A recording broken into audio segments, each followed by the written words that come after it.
So, kamusta po mga ka-Streetwise? Ako po si Takeru Miyamoto at welcome po sa aking munting channel. So, mga kababayan, sino yung naging masaya sa nangyari po kanina sa Tricom?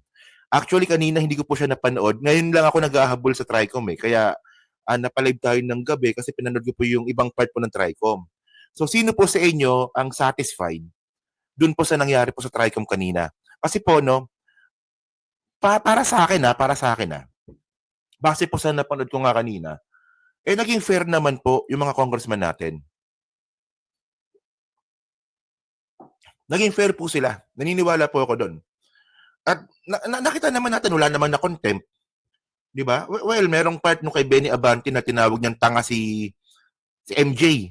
Di ba? Kasi tanga naman talaga. Pero, syempre, bilang isang congressman, medyo unethical naman. Pero, tanga talaga. Tanga talaga si MJ. Ayun talaga yon. Pero syempre, medyo uminit ata ang ulo ni Congressman Benny Abante. So, by the way, no? So, ang point ko dito, mga kababayan, ako naniniwala naman ako mga tanga yung mga yan. Pero sino ang pinakatanga? Sino ang pinakatanga dun po sa Quadcom kanina? Well, si KLC mga kababayan, kung paano siya magsulat, ganun din siya magsalita. Di ba? Si MJ medyo iba magsulat, iba magsalita. Pero ang yan, nakita niya, sino pinakatanga? Mark Lopez. Mark Lopez. Kayo may sabi niya na, Mark Lopez. Mark Lopez. Si Chuchu talaga, kahit pa paano, she's trying na i-defend or i-justify yung mga post niya. Pero, ayan, base po sa mga nagko-comment nga, pinakamalaking tanga po doon sa Tricom kanina si Mark Lopez. Umaming fake news. At alam niyo, proud pa talaga siya, no? Kasi sabi nga ni Mark Lopez kanina, nakita ko yung post niya sa Facebook na akala ko ba fake news ako, pero bakit dumami pa-follower ko? Ibig sabihin nun, maraming tanga. Ganun lang yun. Oh, so paano ko nasabing tanga si Mark Lopez ito ha? Alam ko napanood nyo na to eh. Pero gusto ko lang na himay-himayin natin kung gaano siya katanga.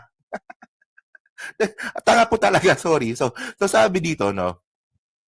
Okay, Abante News Online, no? Inamin ng vlogger na si Mark Anthony Lopez sa House Tri-Committee hearing na fake news ang kanyang pahayag tungkol sa water cannon sa West Philippine Sea. Actually, hindi lang sa water cannon siya fake news sa maraming bagay pa, especially po sa narrative po ng China. Maka-China po talaga si Mark Lopez. Oo. Pinakamaamo sa Attorney Trixie. Yung mukha ba maamo? Pinakamaamo si Attorney Trixie. Di ba? Yung mukha ba maamo? Di ba? Kasi parang galit, o nakatawa, nakangisi, isa mukha eh. Sabi dito, ito ay matapos questionin ni Abang Lingkod Party List Representative Stephen Paduano. Abang Lingkod Party List, no? Okay. Ang post ng vlogger sa pag-deploy ng Pilipinas ng water cannon sa West Philippine Sea laban sa China. Parang di nakapasok ba yung Abang Lingkod Party List sa survey? Parang hindi, no? So baka last term na rin ito ni Paduano. Tinawag ni Mark Lopez na duwag ang mga buwang. Nga, siya yun eh. Si Mark Lopez po yung tumawag palang duwag yung mga sundalo. Oo. So ngayon mga babae, no, ito ano lang to parang replay lang to ng video ni Mark Lopez kasi ang trip ko lang dito, gusto ko lang po siya pagtawanan. So ito po yung part po ng video ni Mark Lopez kanina. So ito, panoorin nyo to No, I don't mind. If you want... Grabe, si Coco Loco, yung dugyot pala, pag walang filter, no? Si Coco Loco. Wala, baka sabihin nyo naman, baka namimintas ako. Ako naman, di naman po ako kagwapuhan. Di ba? Pero ako po, hindi po ako gumagamit ng filter. Gumagamit ako ng background. Pero di ako gumagamit ng filter. Pero ang dugyot niya talaga sa personal pala, no? Tingnan natin, sige. To get into a debate with me, Mr. Lopez, about this, then I'm sure we can. But my point is, you're saying that just because I, for example, believe that is rightfully owned and that is rightfully by the Philippines, and you're saying, and your logic is, I'm following U.S. Dictated narratives. Ganun po ba yun? Mr. Chair, The South China Sea issue po kasi is a very complex issue. Yan. And ang nakakalungkot po kasi, ang Pilipinas po ang ginagamit because of our strategic location. Bobo talaga nito, men. The South Actually, mga kababayan, ang West Philippine Sea daw po ay complex na issue. Una sa lahat po, hindi po siya complex na issue. Hindi po siya complex na issue, napaka-basic po nun. Meron po tayong ano? Ang tawag doon? Meron tayong na EEZ. Mantang EEZ na hindi naman natin teritoryo, pero ang tawag po doon, exclusive economic zone. Sa atin po yon. Na yung China po nandun at inaangkin. At tayo po ay nanalo po sa UNCLOS na sa atin po talaga yon. Hindi siya teritoryo, pero ang point dito, tayo po ang may-ari economically. So anong complex doon? Walang complex doon. Ginugulo nyo lang. Oh. Kasi tandaan natin mga kababayan na si Mark Lopez po kasi kasama po siya dun sa trading ng China Propaganda Council. 'Di ba? Kasama siya doon. At malay ba natin kung ano ba yung tinuro doon sa China Propaganda Council po na yan na nangyari po noong 2023? 'Di ba? May picture pa nga sila noon at nabanggit po ito sa TRICOM. So kayo ba, papayag ba kayo na i-training ng China Propaganda Council? Kahit ano pa yan? Tapos pag uwi mo ng Pilipinas, pro-China ka na, parang, kaya po tayo nagdududa. Oh. I-continue natin, sige. China Sea issue is a Anyway, Mr. Chair, can I request that that Mr. Lopez be refrained? Katabi niya si Aaron, ha? Pinopromote kita, Aaron, ha? Hindi, actually, si Aaron mabait naman to. Oh, tropa ko dati yan. Nung kakampi pa po natin yung DDS, tropa ko po yun si Aaron, mabait naman to. And yun kasi DDS kasi, kaya hindi ko na kinakausap. And I just wanted to find out where he was coming from, and he seems that his point is, tama po ba, Mr. Lopez, dahil sa palagay ninyo ginagamit yung Pilipinas? Tama po? Tama po. Okay. So, yes, Mr. Tariela, can you continue? So, sir, this is a good example of how, like Mr. Lopez is countering our factual narrative in the West Philippine Sea. And this is the reason why we need to counter fake news purveyor like Mr. Mark Lopez spreading wrong information about our fight in the West Philippine Sea. Ito ang dahilan kung bakit ang hirap nating pagkaisahin ng mga Pilipino sa mga pagsasalita na katulad ni Mark Lopez na ganyan, that he never hesitates to call out the aggressive actions of the People's Republic of China. And he appears to even side with the People's Republic of China's Correct. narrative. O yan. Ako, kunyari, He never hesitate, di ba? Parang wala man lang hesitation doon sa mga sinasabi niya kahit mali-mali na eh. Di ba? Oh, continue. nung tinitira Yung mukha ni Mark Lopez, kainis eh. ng water cannons yung mga mangingisda natin, masakit sa akin yun. Pag binabangga yung mga Coast Guard vessels natin ng mga dambuhalang Chinese vessels, masakit sa akin. Okay. Anyway, Tayo rin po, sir. Mr. Chairman, Tayo rin po nagwa-water cannon, Mr. Chair. Tingnan niya yung mukha ni excuse me. Tingnan niyo yung mukha ni JJ Suarez nung sinabi ni Mark Lopez yan. Parang ano ba tong kausap ko, tanga ba to? Tingnan niyo yung mukha ni JJ Suarez dito ang Chinese vessels, masakit sa akin. Okay. Anyway, Tayo rin po, sir. Mr. Chairman, Tayo rin po nagwa-water cannon, Mr. Chair. again?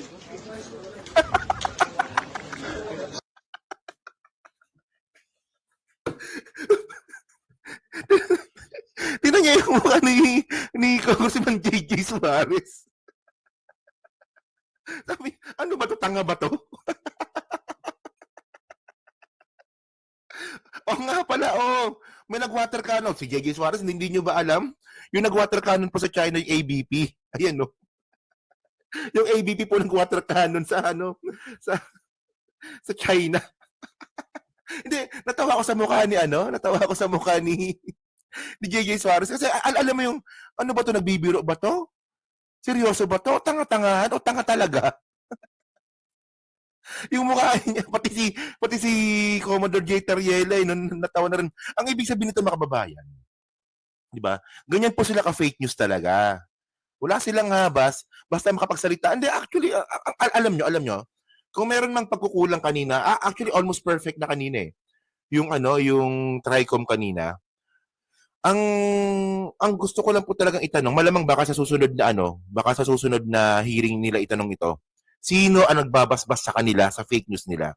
Kasi kung lahat po sila aamin na lahat sila fake news, pwede po natin sabihin na malaki po yung tsansa na sila po ay binabasbasan. Mayroong kumukumpas sa kanila. Tama, di ba? Oh, hindi po nila itataya yung kanilang buhay, tsaka hindi naman din naman buhay. Hindi naman po nila itataya yung kanilang credibility at bilang isang tao kung walang nagbabasbas po sa kanila. 'Di ba? Ayun ang pinakamaganda nating itanong dito sa susunod po na hearing. Umaamin kayo na fake news kayo. Marami nang umamin, halos lahat sila umamin na eh. Sino ang nagbabasbas sa kanila? Sino ang nagbabasbas sa inyo? Sino ang kumukumpas sa inyo para gawin nyo yan? 'Di ba? Oh. Oo nga, Banat Boy. Tsaka sa susunod nga pala, nga pala si Banat Boy nandyan. Sa susunod din pala, dapat itanong din pala kay Trixie kung gutom pa rin siya. O baka gutom pa rin, no? Continue natin, no? Tignan niyo yung mukha. Natawa talaga ako sa mukha nung una ko napanood to, eh. Yung mukha ni JJ Suarez tsaka ni Tariela, eh. Anyway, Tayo rin po, sir. Mr. Chairman, Tayo rin po nagwa-water cannon, Mr. Chair. yung mukha ni Tariela napatingin kay Suarez, eh. Ano daw? again? Tapos, alam nyo kasi mga kababayan, dito natin makikita na ang mga follower po ng mga DDS tanga. Tanga po talaga. Yung nanonood, yung nakikinig at naniniwala po sa mga DDS po na to, mga tanga. Ngayon, nakakala siguro ni Mark Lopez, andun pa siya sa social media platform niya, na kahit anong sabihin niya, maniniwala yung mga tao. Siguro, yung mukha ni Mark Lopez dito, no? Tingnan nyo, ay, nasa Congress pala ako, akala ko nasa Facebook ako. Yung mukha nyo, nasabi niya na eh, ay, nabanggit ko na. Paano ko babawiin to? Akala niya kasi, nasa Facebook siya. Bigla niya naalala na, ay, puta, nasa Tricom pala ako. Ano yung nasabi ko? O, di ba? Uto, tama, totoo yan. Uto kasi itong mga DDS na to. Actually, mga kababayan, ito yung gusto kong sabihin dito eh. Wala na pong pakialam ang mga DDS kung tama o mali ba ang sinasabi ng mga influencer nila. Basta, mabusog nyo ang mga DDS sa mga magagandang balita kahit hindi totoo, paniniwalaan po kayo niyan, pakikinggan kayo niyan. Napansin ko po yan eh. Kahit po na napaka-illogical na po ng mga sinasabi po ng mga DDS, ng mga DDS influencer, di ba? Paniniwalaan pa rin po at pakikinggan pa rin po sila ng mga DDS. Kasi wala na po silang pakialam sa fake news. Ang pakialam na lang nila is makarinig sila ng magandang balita. Kahit malaking kabulshitan na po ito. Di ba? Oh. So, continue nga natin itong katangahan ni Mark. Sabi ko sa iyo, siya pinakatanga eh. Continue, sige. Mr. Lopez, may I ask, saan po nyo nakuha yung information na yun? From what I know, I haven't heard of any news that nag-water cannon ang Pilipinas sa China. Ang point ko po, sir, Sige. In progress. ang point ko po, So sir, let us go to the That's fake news, Mr. statement Chairman. that what you Mr. said. Chairman, that's fake news. Yes, that is why, just a point of clarification. You mentioned earlier that ang Pilipinas nag-water cannon din sa China. May I know where did you get that information? Was it in the news? Mr. Chair, wala po ako sinabing nag-water cannon sa China. Ang Hindi, sinabi nyo ngayon lang. Hindi, Oh, come on, Mark. Come on. Come on. ang sinabi ko po nag-water cannon din po sa Pilipinas. Mr. Mark Lopez, pwede natin i-review yung tape. We are on the record. Kasasabi mo lang yun. At saka, did I hear it right? That he said na nag-water cannon din tayo sa China? Nag-water cannon lang. Nag-water cannon po tayo. Pero, Mr. Chairman, Yes, Paduano. Mr. Chairman, Teka lang ha. Naputol kasi yung video eh. Sige. Tuloy natin. Kanina, tinanong ko kanina sa inyo kung sino yung naging pinakatanga dun po sa quad, sa TRICOM. Sabi niyo si Mark Lopez. Si Mark Lopez nga. Sabi niya dito, tinan niyo. Opo. Mr. Chair. Yes, sir. Makinig ka po, please. Kasi po, the issue as of now is the West Philippine Sea. The problem with China. Now, nung minention D.S. Suarez about the water cannons, nagsalita ka na, tayo din, nag-water cannon. Saan yun? Water cannon saan? Kasi yung pinag-usapan natin dito is Saan yun? the West Philippine Sea. Now, tama ka. Hindi mo sinabi na nag-water cannon ang Pilipinas sa China. But ang pinag-usapan natin dito is all about the West Philippine Sea. Now, ano yung sinasabi mong water cannon? Mr. Chair, I premised my statement po kasi, kanina sinabi ko po, that the South China Sea issue is a complex Sige, issue. ikutin mo pa. Sandali po. Please answer my question.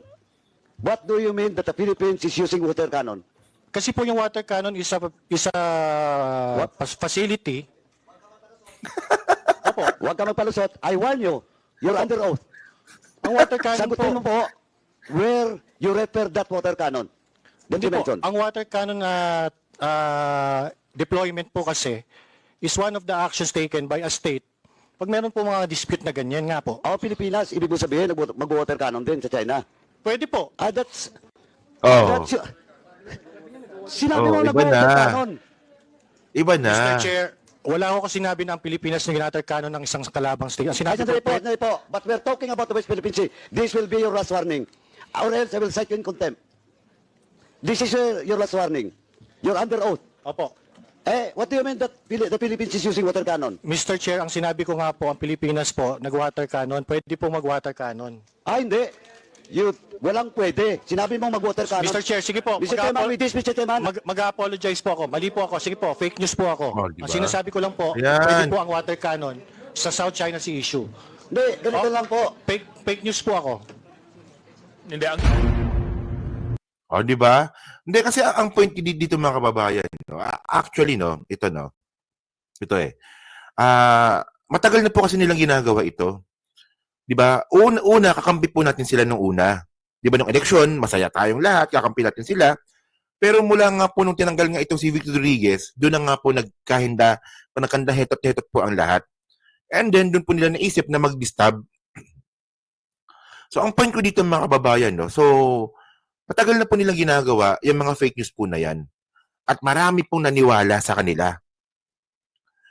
So, ngayon, no, ang may pagkukulang talaga dito, PCO. PCO from 2022 hanggang 2025. First quarter ng 2025. So, tinan ninyo, di ba? Tinan ninyo. Mula nung, kasi kanina si Jay Ruiz nandyan din eh. Di ba? So, ngayon, kung napapansin nyo nga ngayon, sumusuntok na po yung gobyerno ngayon sa kanila na dapat lang. Kasi po, namimihasa na po talaga sila. Kung dati nga po mga kababayan, no, pag meron pong fake news dati, ang ginagawa po ng gobyernong ito ay sumasalag lang, di ba? Or kumocover lang. Ngayon po sumusuntok na po sila. At nagulat po talaga itong mga DDS ngayon na eventually, bumabalik na po ang gobyerno para po sila din po ay balikan ng mga fake news nila. Ang point natin dito, takot na po talaga sila ngayon. Kaya rin po sila pumunta kanina. Kasi nga po, si Duterte nga nakulong eh. Sila pa kaya? Tingnan ninyo yung isang tao na pinanghugutan po nila ng lakas ng loob para gawin po itong mga fake news po na to, napakulong po. Nakulong sa dahig. Sila pa kaya? Tama, di ba? Oh. So, ngayon, malaking tanong natin dito eh. Kayo ba, matatanggap nyo ba sila? Kung sakaling, sige na, talo na kami, mali kami. O, magiging pro-government na kami. Ayun, ako naniniwala ako na mayroong mga naimasmasan dito sa hearing po na to. At baka nga bumaliktad na nga lang. Pero para sa akin, no, well kung mangyari man yun, kailangan sabihin nyo muna lahat ng mga alam ninyo. Di ba? Ayun eh. Para makuha nyo yung tiwala ng tao.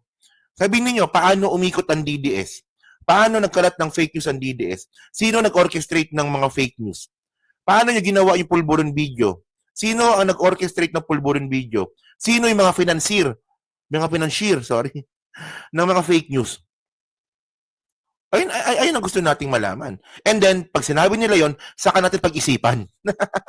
Hindi pa sure na natatanggapin. Pag-isipan pa natin. Di ba kasi hindi po ako naniniwala mga kababayan na sa loob ng 3 taon, walang nagbabasbas sa kanila. Hindi come on. Hindi ako naniniwalang ganun. Di ba? So yun mga ka-streetways, no? So kayo po, no? Ano nga po masasabi nyo nga po dito sa nabigyan natin ng award na pinakatanga na vlogger po sa Tricom kanina.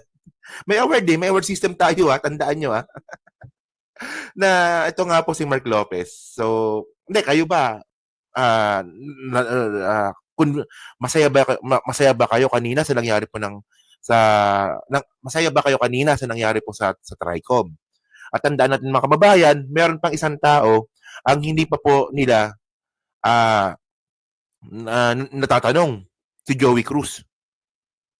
Di ba si Joey Cruz yung nagmumura, yung nanlalait, at grabe maka-fake news. Di ba? Mukhang may iba atang plano sila kay Joey Cruz. Baka mamaya, baka demanda na siguro yun. Baka hindi, di ba? Kita mo, Joey Cruz, di ba? Sinira mo yung buhay mo dito. Gusto ka? Talino ka naman. Alam ko, naniniwala naman ako matalino si Joey Cruz. Pero, kasi sinira mo buhay mo dito sa politika. Di ba? Oh. So yun so pa-comment na po sa baba, binabasa ko pong lahat yan. And then mga kababayan, pag-usapan po natin ngayon itong Iglesia ni Cristo, no?